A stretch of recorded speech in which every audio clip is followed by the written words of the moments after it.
இந்த 4 வருஷத்துல பூரணங்களுக்கு சொன்னீங்க இல்லையா? குடும்பத்தோட கருப்பு சட்டை போட்டு வாசல்ல நின்று அமல்படுத்துவோம் அமல்படுத்துவோம் மதுவிலக்கை அமல்படுத்துவோம் சொன்னீங்கல்ல. எப்படி எதிர்கட்சியா இருக்கும் போது அமல்படுத்துவீங்க, ஆளுங்கட்சியா இருந்தா அமைதியா இருப்பீங்களா? இதுதான் திராவிட மாடல் அரசா? இது விடியல் அரசு அல்ல, இது விடியாத அரசு. இருக்கின்ற மாநிலத்திலேயே தமிழகத்தில் தான் பெண்களுக்கு பாதுகாப்பில்லாத மாநிலம் தமிழகம் தான். அன்பானவர்களே, இந்த தேர்தல் வரட்டும், ஒரு ரூபாய் ஓட்டு போட மாட்டோம். உங்களுக்கு எழுதி வச்சுக்கோங்க. ஸ்டாலின் அவர்களே, எழுதி வைத்துக் கொள்ளுங்கள். 4 தலைவர்களாக நீங்கள் ஆட்சி செய்து கொண்டிருக்கிறீர்கள். உங்களுடைய தகப்பனார் முன்னாள் முதல்வர் கருணாநிதி அவர்கள் கூறினார்கள், பெண்கள் நெற்றியில் வைத்திருக்கிற குங்குமம் என்ன தெரியுமா? அது மாதவிலக்கு. மாதவிலக்கின் ரத்தம் என்று சொன்ன பரம்பரையில் வந்த நீங்கள் எப்படி பெண்களுக்கு பாதுகாப்பு தருவீர்கள்? உங்களை நம்பி ஓட்டு போட்டாங்கல்ல. இது திராவிட அரசு அல்ல, தாலி அறுப்பான அரசு. தாலிக்கு பட்டம் தந்த அரசு எங்கே? தாலி அறுக்கிற அரசு எங்கே? அன்பானவர்களே, எழுதி வைத்துக் கொள்ளுங்கள். டாஸ்மாக திறந்து பெண்களை தாலி அத்தனை திராவிட அரசு.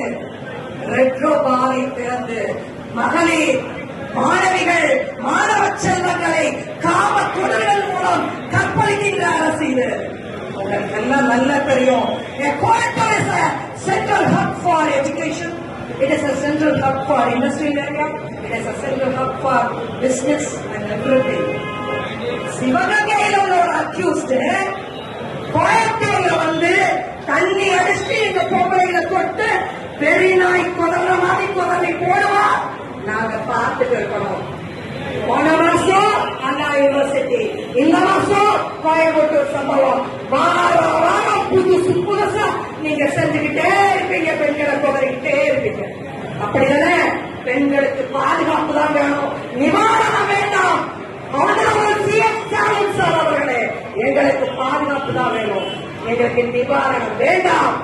ஆயுதம் ஏந்தி அரசர்களை அழிப்பதற்கு ஆயுதம் ஏந்தி வந்த காளி மகாதேவி போல பிஜேபியின் அரசு வரும், உங்களை வதம் செய்யும். எழுதி வைத்துக் கொள்ளுங்கள். இந்த ஆயுதம் ஏந்தி நாங்கள் போராடுகின்றோம். எழுதி வச்சுக்கோங்க.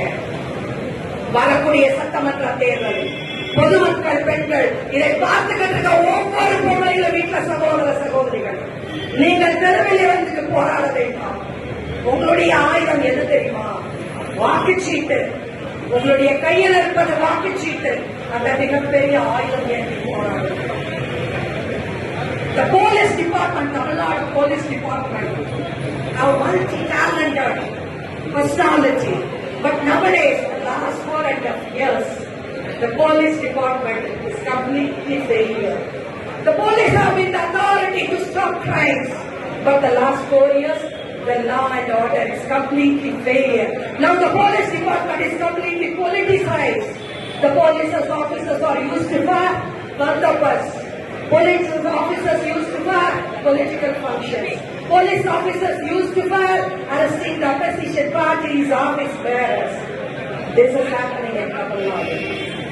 What is doing? There is no track for crimes. There is no track for victims. எப்படிங்க சிவகங்கையில வெயில வந்தவன் கோயம்புத்தூர்ல வந்து 3 பேர் சேர்ந்து பெண்ணை கொதறி போடுவான். அப்படித்தானே? உங்க வீட்டு பெண்கள் எல்லாம் பாதுகாப்புடன் செல்வ சீமாப்பிகள் உங்கள் வீட்டில் பாதுகாப்பாக இருப்பாங்க. சாமானிய பெண்கள் நாங்கள் ரோட்ல கஷ்டப்பட்டு நடக்கப்பட முடியாம நாங்க கஷ்டப்படணும். ஏன்னா ஆளுங்கட்சி. கண்டிப்பாக உங்களுக்கு தெரிஞ்சுக்கோங்க. பாரத நாட்டு பெண்களின் குங்குமம் காக்க பாரத பிரதமர் போர் செய்கிறார். ஆனால் தமிழர்களின் குங்குமத்தை அழிக்க நீங்கள் வார் நடத்துகிறீர்கள். எப்படி? பாரத நாட்டின் குங்குமத்தை, பாரத நாட்டு பெண்களின் குங்குமமாக காக்க பாரத பிரதமர் போர் நடத்துகிறார். ஆனால் தமிழர்களின் பெண்களின் குங்குமத்தை அழிக்க நீங்கள் வார் நடத்துகிறீர்கள். ஒன்றை மட்டும் சொல்லிக் கொள்ள விரும்புகின்றேன். ரஸ்டோபாஸ், அந்த அவினாஷி பிளவேடு சாலையில் எல்லாம் ரஸ்டோபாஸ் இருக்கு. 11 to 11 இங்கே அதிநவீன போதை வசதி ஹெரோயின், சாப், கொக்ரைன் போன்ற அதிநவீன போதை வஸ்துகள் சப்ளை செய்யப்படுகின்றன. The police department is completely failure in Tamil Nadu government. You have to improve. We are honoring, we are salute to the police department. But the last 4 years in Tamil Nadu is the worst stage. This is my conclusion, not at all my conclusion. This is political conclusion. இந்த நிலை மாற வேண்டும் என்று நீங்கள் விரும்பினால் அன்பு சகோதர சகோதரிகளே, தாய்மார்களே, உங்கள் வாக்குகளை 2026 பாரதிய ஜனதாவுக்கு ஓட்டுக் கொடுங்க. இல்லாட்டி நாளைக்கு உங்க வீட்டிலே இந்த நிலைமை வரும். தலைவலி காய்ச்சலும் தலைக்கு வந்தாலும் தெரியுமாங்க. உங்க வீட்டுல இந்த நிலைமை வர வேண்டாம். உங்கள் கையெழுத்து கூறுகிறேன், நான் ஆயுதம் ஏந்தி போராடுகிறேன். உங்களுடைய ஆயுதம் பார்த்துச்சீங்க. நன்றி, வணக்கம். பாரத் மாதா கி ஜெய். பாரத் மாதா கி ஜெய். வந்தே வந்தே ஆர்ப்பாட்டம் மீது ஆர்ப்பாட்டம், பாரதிய ஜனதாவின் ஆர்ப்பாட்டம், ஆர்ப்பாட்டம் ஆர்ப்பாட்டம், பிஜேபியின் ஆர்ப்பாட்டம்.